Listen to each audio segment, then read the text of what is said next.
Dokai.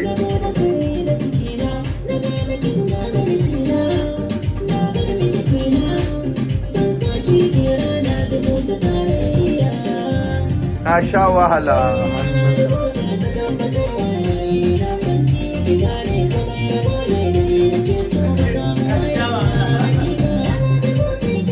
Wai saboda Allah zai shi tutun waka gobe sai yanzu a bani ta. Ha ba ai na sha wahala wallahi.